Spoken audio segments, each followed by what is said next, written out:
agora sou oposição, como muitos fizeram. Isso não existe para mim, entendeu? Não existe oposição na Inter, na situação que ela tem vivido, entendeu? A gente prefere tentar construir, difícil, né? Difícil. Então eu aprendi com ele. Meu pai sempre foi também gente boa com todo mundo, nunca... Então é isso, sempre... O Taima, você citou, né, no começo do podcast, falou, olha, eu vou falar da transição Celso Potec e Lucas D'André, que foi bem complicada e foi mal feita essa transição. Foi algo que prejudicou os dois.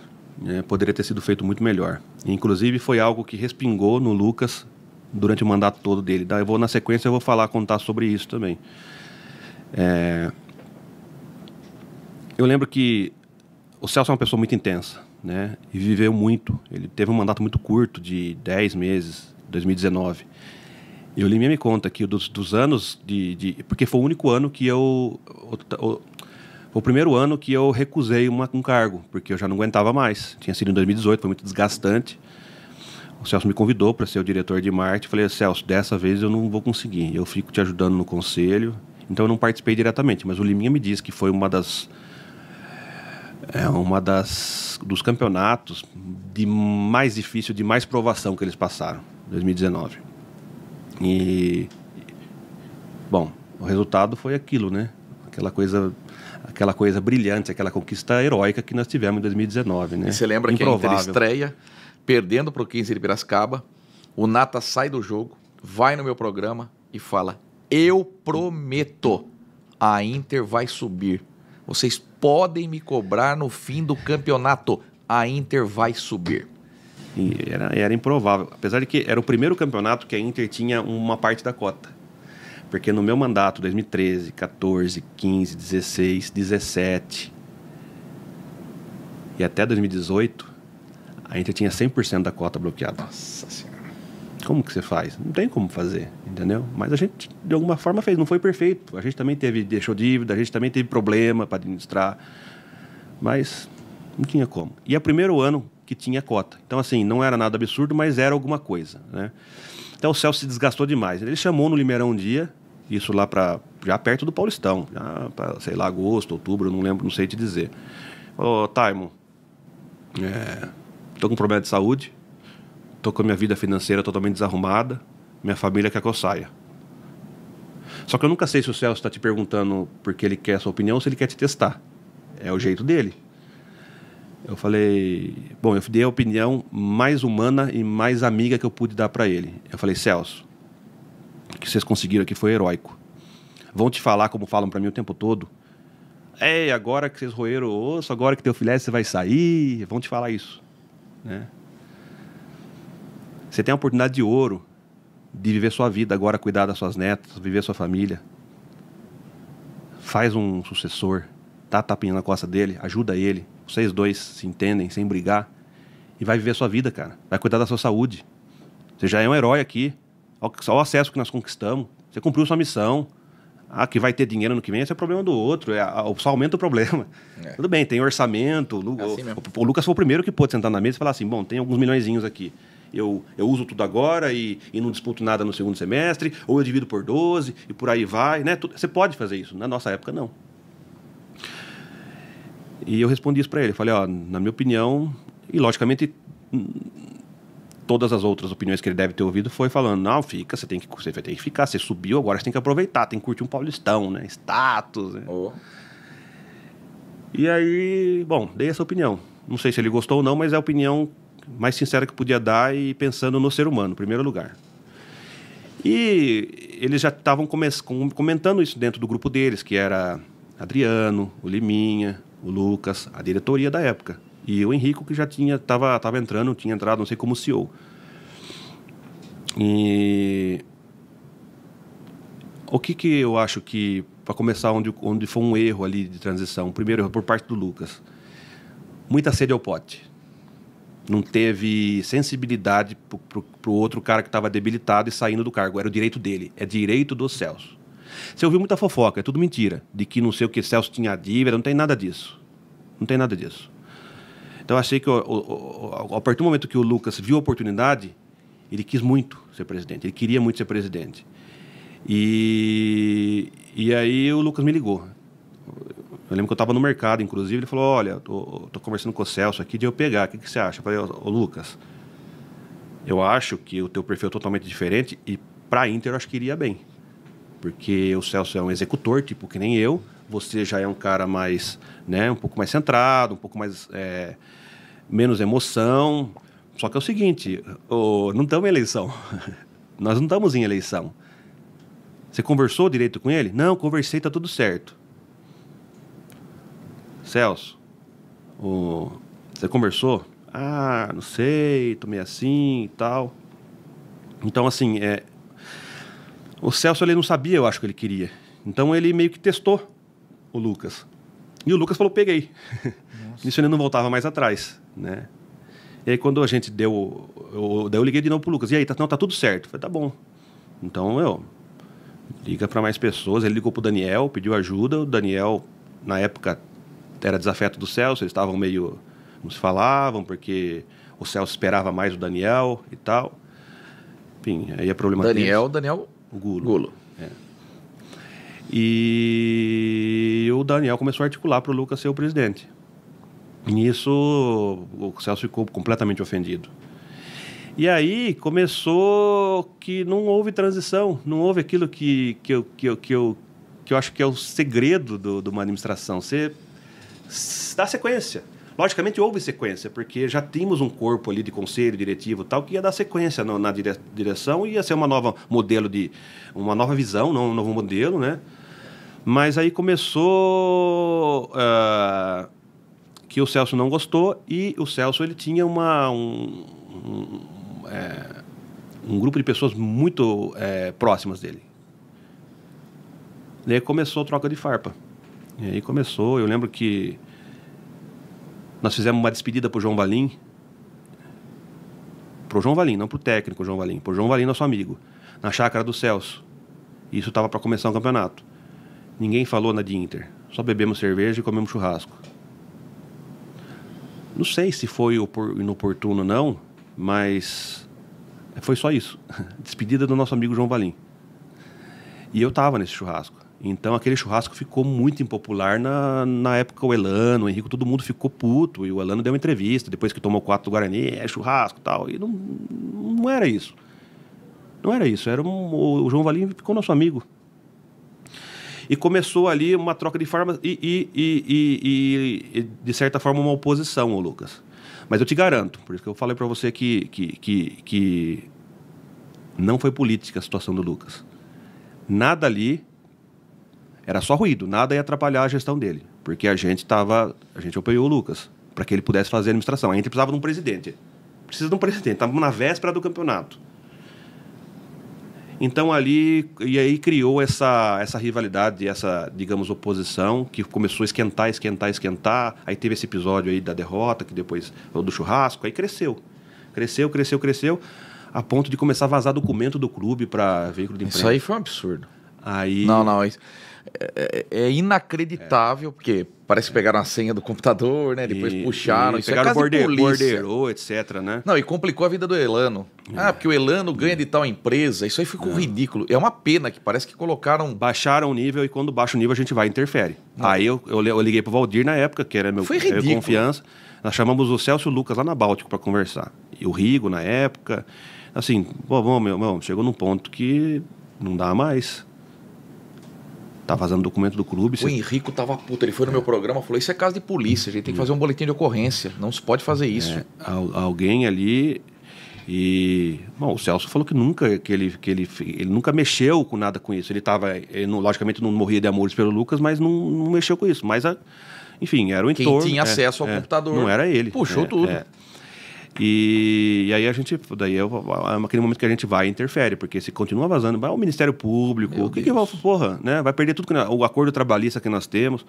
E aí nós fizemos essa reunião e baixou, acabou. E não virou caso de polícia? Não. Mas a pessoa que fez ficou mal? Eu não sei quem fez. Tá. Acho que sei, acho que lembro. Não lembro. Todos sabem. O mundo sabe. E aí o Lucas transcorreu a gestão dele e foi bem. Na verdade, foi muito bem, né? Porque começar um campeonato com metade de uma base de Série A2 e metade de apostas, né, como o Lucas Braga, o Ayrton, foi muito mérito do Henrico, do Elano e do Lucas também. Foi um campeonato muito bom. Mas você acha que o Celso ficou arrependido? Porque o fato de roer o osso, né, de passar toda a dificuldade e não estar como presidente da Inter numa 1, que é o sonho de todo mundo? Putz, eu não sei responder para você se... Nunca ele falou para você isso? Eu costumo olhar pela ótica da Inter. Eu acho que... Não, nunca falou. Não. Nunca falou, não sei o que ele sente sobre isso. Eu vi uma pessoa bastante emocionalmente abalada. Também vi assim. Com a família, pedindo, implorando para ele parar. E eu só acho que eles erraram, que eles poderiam... bater na coisa, vamos fazer essa transição e todo mundo sai feliz, e o Celso é um presidente do acesso, o Lucas aqui é o presidente... E não foi isso, começou, aí a guerra foi tão grande de bastidores, de fofoca, que começaram a espalhar com a conversa de aí o Celso ficou muito puto. Porra, um dia eu reuni com ele, falei, Celso, fui lá no escritório do Liminha, chamei o Celso, nessa época eu falei, Celso, Celso, você não precisa provar mais nada pra ninguém, para de se preocupar com isso. Eu falei, Celso, não se preocupa. A sua história está escrita. Ele se preocupava demais. Não, porque falaram para mim que eu estava não sei aonde, no bar, não sei aonde, falaram para mim que o Lucas colocou na parede, falou que tinha problema de dívida, e daí fizeram eu sair. Eu falei, uma puta de uma mentira, mas fizeram pior comigo, Celso. Para que o tempo vai curar. O tempo vai reconhecer a gente. Eu falei isso para todo mundo, para o Lucas também. O tempo reconhece a gente, sentem falta da gente. Calma que agora não é momento. Agora o Lucas vai entrar falando que a gestão dele é melhor, que a gestão dele é mais transparente, que agora que agora tá bom, antes estava ruim, não tem problema. Aguenta. Depois que já tinha passado eles já tinham feito não tinham feito a transição, né? Então, aguenta, cara. Ô, Taimo, até aproveito, né? Eu sempre falo, mas parece que não adianta. Eu não tenho nada contra o Celso Pottec, absolutamente nada. Eu respeito, eu gosto do Celso. Eu não gosto dos aliados do Celso. Não todos. A maioria. Esse grupo que foi do lado do Celso para fazer oposição pro Lucas, a metade desse grupo, um pouquinho mais, eu não gosto. Não quero amizade, não quero conversar. Pode ficar no canto e acabou. Agora o Celso Pottec, eu tenho respeito, eu gosto dele. Foi importante, fez uma baita homenagem pro meu pai, a quem eu eternamente sou agradecido. E, aliás, eu sei que você ficou triste comigo, mas eu entendo. Na votação de melhor presidente. Não fiquei triste, não. Não, mas eu levei na boa. Eu sei, mas, por exemplo, assim, se a gente fosse racional e não emocional, talvez meu voto fosse em você, de melhor presidente dos últimos tempos. Mas aquele negócio da emoção, eu convivi mais com o Celso do que com você na sua administração, acredito nisso. A homenagem com meu pai, tudo pesou na hora do voto. Mas se eu fosse racional, o voto seria seu. Olha, o presidente que pegou uma bucha como você pegou, e hoje a Inter está refletindo muito por conta do seu trabalho. Você é o grande pai desse ressurgimento da Internacional. Você sabe disso. Mas eu gostaria de dizer que eu não tenho nada contra o Celso. As pessoas falam, o Celso é inimigo do Edmar, o Edmar é inimigo do Celso. Da minha parte, Celso, nunca teve isso. Tanto que eu tô com um troféu para te entregar. E no que depender de mim, vocês vão se abraçar, porque eu não gosto de ver ninguém também brigado com o outro. Eu cumprimento ele, não tenho nada. E tanto é verdade que, na homenagem que foi feita ao João Valim na Câmara Municipal, o PC foi homenageado, Valim, eu entrevistei o Celso. Falei, Celso, você me dá uma entrevista para falar do João Valim? Claro. Então eu não tenho nada contra ele. Eu tenho contra alguns aliados que ele sabe muito bem. O Celso não é uma pessoa muito fácil, e ele sabe disso, né? Ele tem um jeito de ser complexo, né? Então, ele sabe disso. Então, eu tive dificuldade também de poder compreender o jeito dele. Ele é um estrategista, às vezes a gente se magoa com ele. Mas eu falei para ele. Tive uma conversa muito franca com ele esse tempo atrás. Ele ia passar por uma cirurgia e eu com ele estamos de coração limpo também, mas é aquela coisa, né?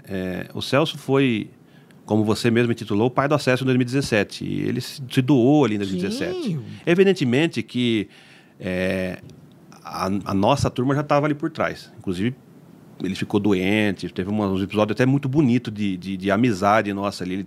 Nas partes finais do campeonato, ele não estava bem, a gente foi lá, levantou ele, fomos na empresa dele. E ele teve muito apoio, mas ele tem muito mérito. Ele se dedica de corpo e alma para aquilo lá. E dentro desse assunto aí, né, das pessoas que eu não gosto do lado do Celso, eu na rádio falei porcaria. Eu sei que tem conselheiro eu não gostei na época, porque eu tinha entrado na suprapartidária, era mais um trabalho. A partir do momento que a coisa saiu um pouco da nossa mão ali dentro, vamos pedir ajuda, vamos chamar mais gente para poder. E tiveram essa ideia da suprapartidária. E aí você chamou de, ainda bem, só os bons, os porcaria ficaram de fora, mas eu fiquei puto. Não, eu sei, eu lembro que você me ligou. Porque tem muita gente boa. Eu sei, eu comentei com você aqui antes do podcast, falei, olha, eu nunca tive um desentendimento com você. Às vezes você pode até não concordar com algumas coisas que eu faço, mas a gente conversava. A gente não ficou sem conversar, a gente não teve atrito. Não. Te respeito pra caramba e acho você sensacional. Mas eu falei, porcaria. Eu lembro que surgiu Viúvas do Celso. Isso aí, você quer... Você tinha uma linha de jornalismo há pouco tempo, quando você trabalha com o Beto, Lucato, que não interferia muito. Aí você começou a entrar, aí você tá pagando preço para isso. Tomou o lado de uma vez, tomou o lado do outro, tomou o lado recente, você entrou. E tudo tem os dois lados, né? Mas olha, eu tô tão experiente hoje, Taimon, que eu tô me policiando. Eu sou muito coração. Sabe aquela você coisa sente assim? a dor da pessoa, Isso, né? É um erro. Ou não. É um erro. Mas eu lembro esse negócio de Viúvas do Celso. Pelo amor de Deus, você queria enfiar uma faca no peito e rasgar e você falar isso aí. E pegava mal, eu lembro. Eles ficavam muito bravos. Aí tinha grupo de WhatsApp. Era o meu nome o tempo todo. Graças a Deus eu saí desse... Me tiraram, né? O cara que me tirou também não gosto. Mas que bom que me tirou, porque eu me não sei trouxe que meu uma pai paz. faz esse grupo, era muito tóxico. A gente não merece. Tóxico ao extremo. Ao extremo. A melhor coisa foi esse... É que meu cara pai gosta, chato. Meu pai gosta dessas coisas. Pra ele é emoção. Porque o Edmar Ferreira, eu parecia o presidente da Inter. Não tinha outro nome, era só Edmar Ferreira. Eu não podia fazer tabu. Eu lembro a torcida da Inter várias vezes. Edmar, porra, porque eu tô fazendo tabu que a Inter não ganha 22 anos em Santo André? Porque não ganha 45 em Bragança? É minha parte, se eu tenho esses números, eu vou explorar. O que se fala dentro do conselho por exemplo, você fez inclusive pediram para eu falar contigo. A matéria sobre a Série D. A Inter não ganha na Série D há não sei quantos anos. Uma coisa assim, na estreia. Sim. Que isso possa afastar público. Que isso possa perder o descrédito da Inter numa véspera de campeonato. Não vejo assim. Você vê assim? Não é pro torcedor ir para acabar com esse tabu? Eu acho que não ajuda muito. Mas pode falar. Podia falar assim, opinião. Mas é lógico. Embalada pelo bom Paulistão, o Inter vai tentar o acesso mais uma vez. Sim. Mas a matéria principal era essa. Eu entendi. Eu gosto de puxar números. E assim, a Inter vive numa bolha. A gente está tendo dificuldade de conseguir público lá, né?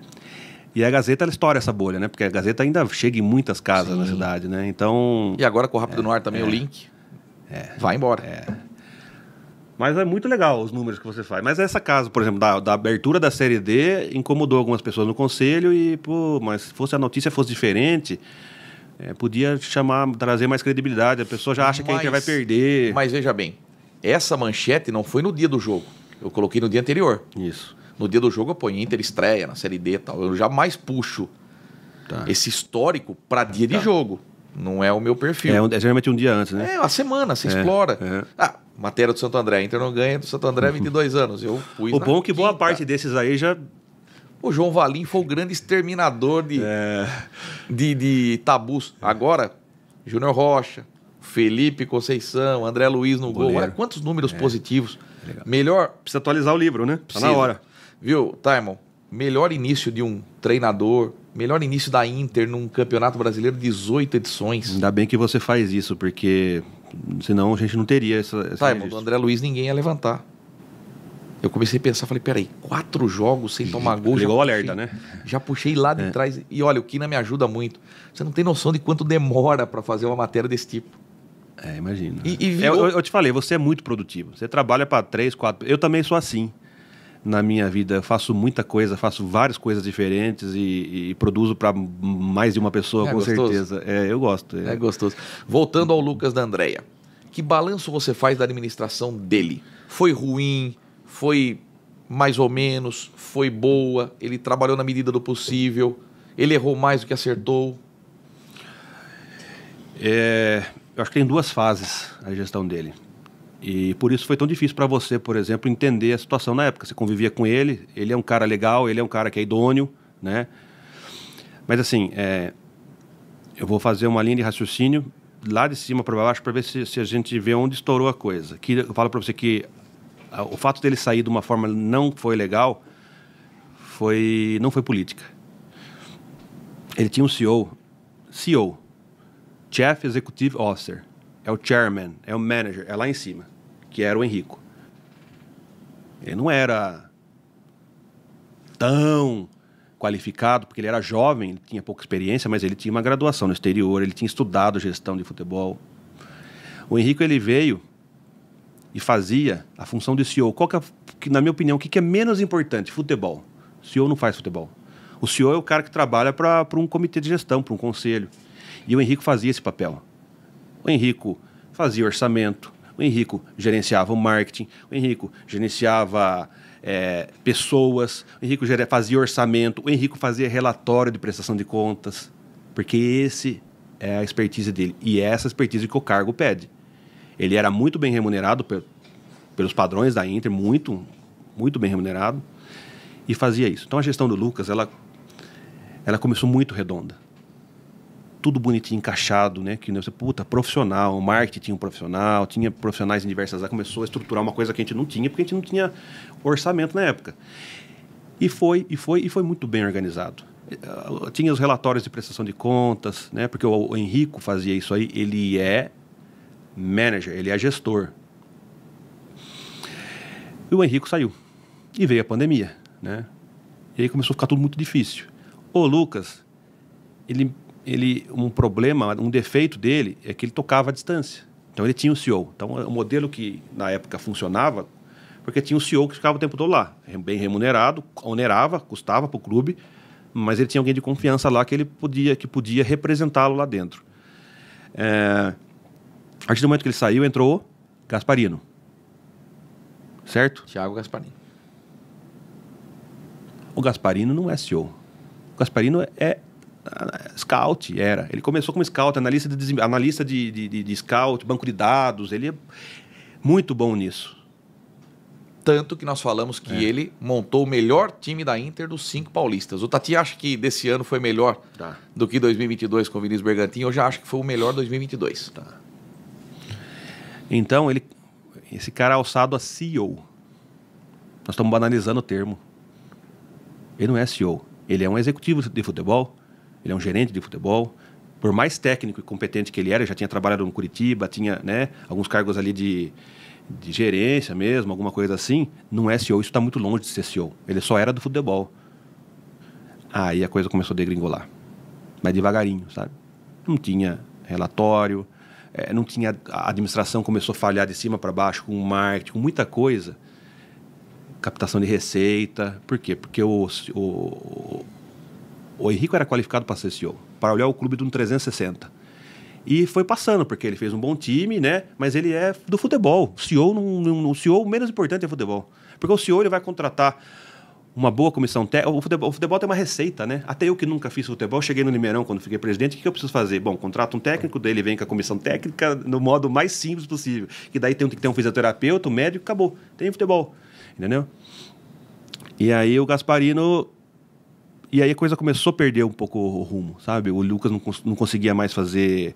E aí veio a pandemia que dificultava. Aí tinha as picuinhas.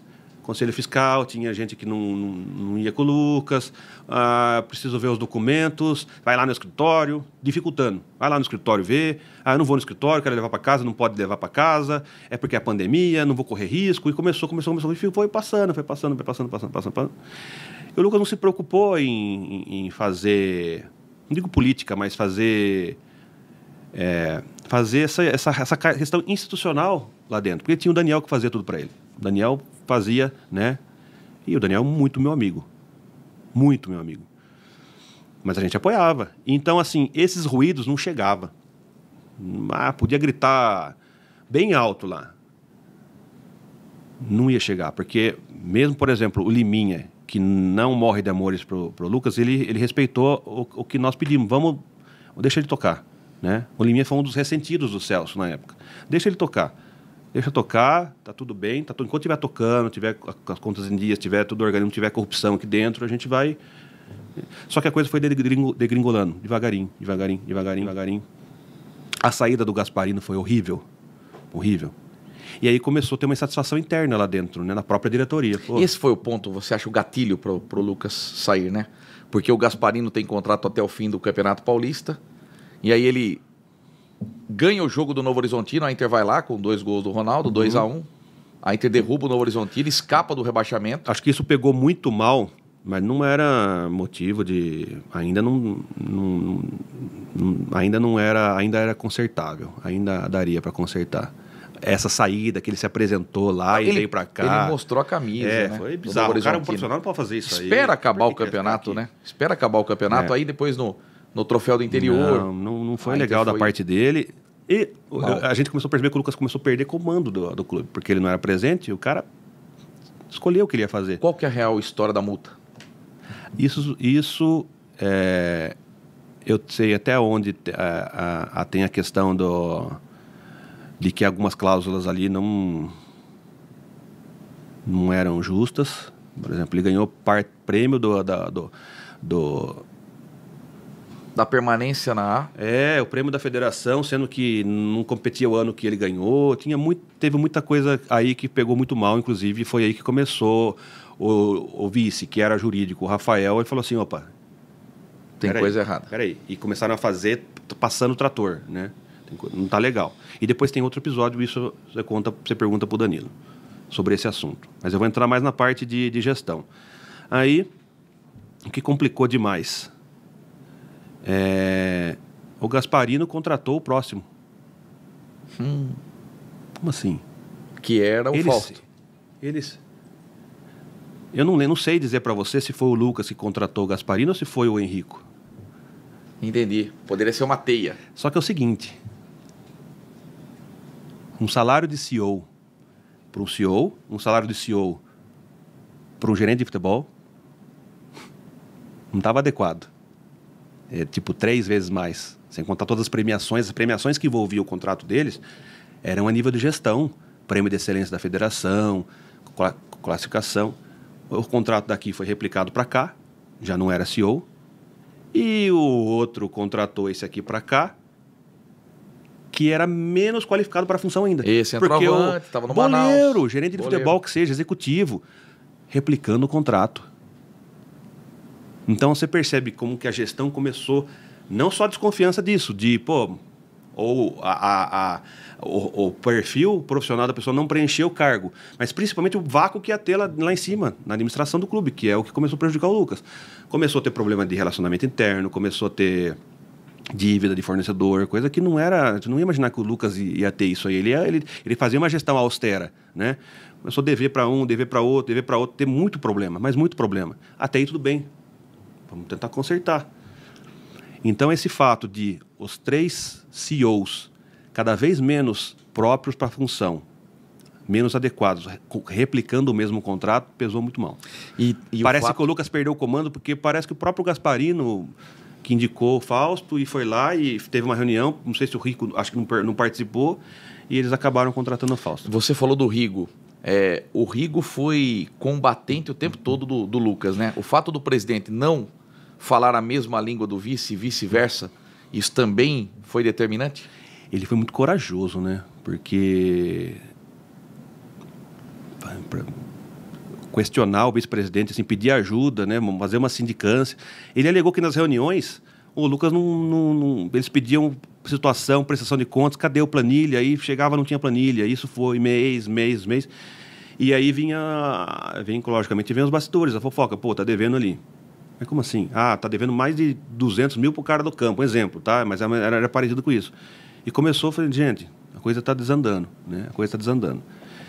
E aí o Fausto veio, começou a contratar um monte de cara do Manaus para a Série D, e aí ele desmanchou um time, montou outro no meio do campeonato. Eu via o campeonato andando e um monte de contratação sendo anunciada. E cara indo embora, saindo. Falei, o que é isso, cara? Acabou, não tem mais... A gestão do Lucas não tinha mais futebol, não tinha mais... Bom, e aí começou esse problema com o Rafael, né? E aí é a hora que a gente tem que intervir, porque E eu comecei a ligar, a falar com o Lucas, me aproximar mais dele. Eu falei, ô Lucas, vamos tentar resolver as questões do Conselho Fiscal primeiro, né? A questão do seu vice-presidente a gente conversa depois. Tal. Ele ouvia por um ouvido, entrava por um ouvido e saía pelo outro. Ô Lucas, aí depois eu vi que ele perdeu governabilidade, que não ia ter. Sabe? Mas a única coisa que ele me falava é o seguinte, a reeleição. E eu falava, Lucas, não tem clima. Não tem clima. Você só fala em reeleição, mas você está com as contas atrasadas, com o seu compromisso com os órgãos do clube atrasado. Você está falando em reeleição. Não, porque quem que vai fazer isso aí? Quem que vai assumir e tal? Aí chegou numa das ligações que eu falei para ele, ô Lucas, posso dar um conselho? Pro seu bem. Vai ver a sua família. Porque já estava consumindo a vida pessoal dele, já estava com problemas. Falei, cara, vai viver a sua vida, cara. Aí curtir a sua família, olha o que está acontecendo com você aqui, estão te perseguindo. Você está perdendo sua força, porque a gestão não está legal. E aí o que eu fiz? Comecei a fazer ligações a 3, com o Liminha junto. Que eles são água e óleo. Água e óleo. O Liminha falou, por você, tá, mas eu vou tentar ajudar. Ô Lucas, vamos lá, vamos resolver o negócio do Conselho Fiscal, vamos fazer isso. Mas ele não queria resolver, parece. Ele não se atentou para isso. Parecia que ele vivia numa realidade paralela. Só o pessoal falava da reeleição. Falei, cara... E aí teve esse campeonato de Série D, que também, né, a gente vê de fora, achei estranho, putz, né? A gente percebeu que a Inter estava totalmente à deriva. E aí começou a atrasar salário, coisa que não acontecia há quantos anos, né? Atrasar salário de folha, estava indo para segunda, se não me engano.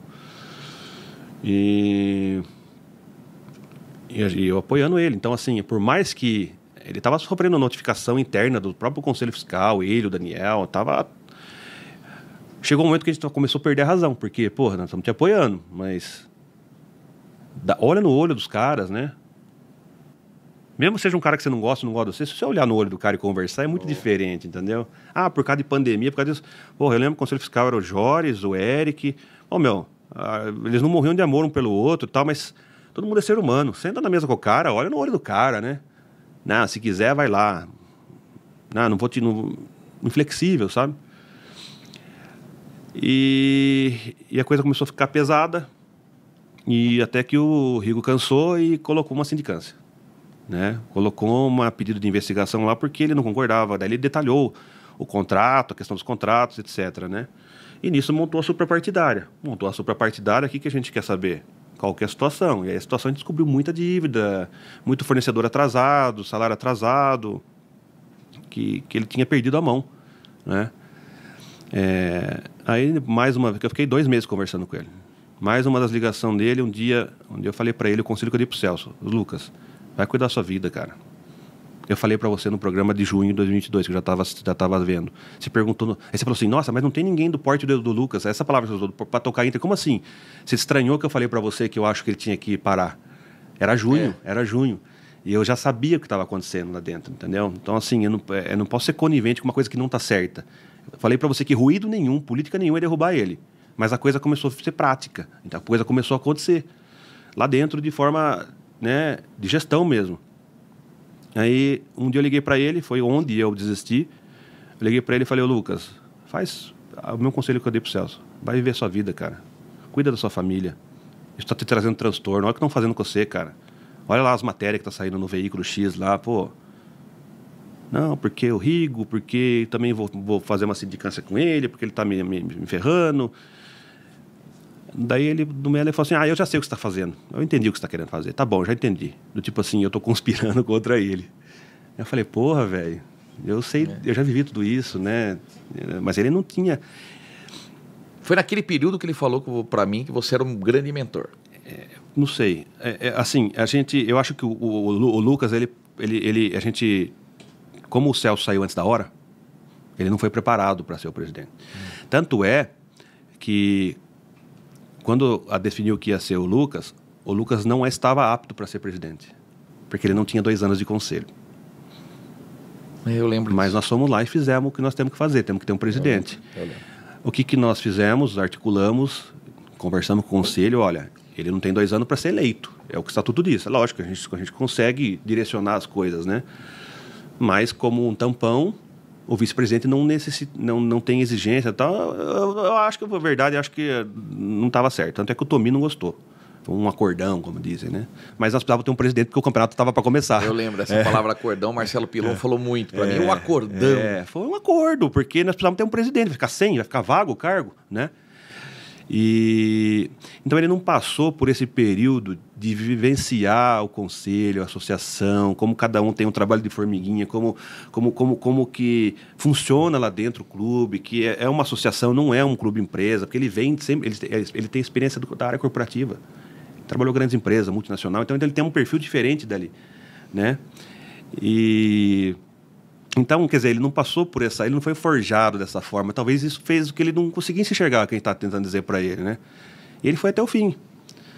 E eu lembro daquela reunião final, que a torcida vai lá na frente do Limeirão, coloca faixas, vai embora, prestação de conta. Não deu mais para segurar, entendeu? Porque ele saiu pela porta do fundo lá, né? Isso é lamentável. Isso é lamentável. Isso eu não desejo para ninguém. Foi o primeiro presidente que eu falei para ele: eu desisto de você.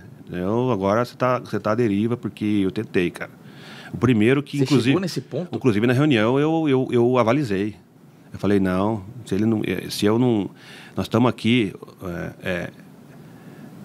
o que eu sofri, eu falei no conselho, o que eu sofri, eu com meu pai, o Paulo, o Celso, para prestar conta, eu sei que é difícil, mas o dinheiro não é nosso. Se ele não quer fazer, ele está desonrando, eu estou desonrando a própria luta nossa, entendeu?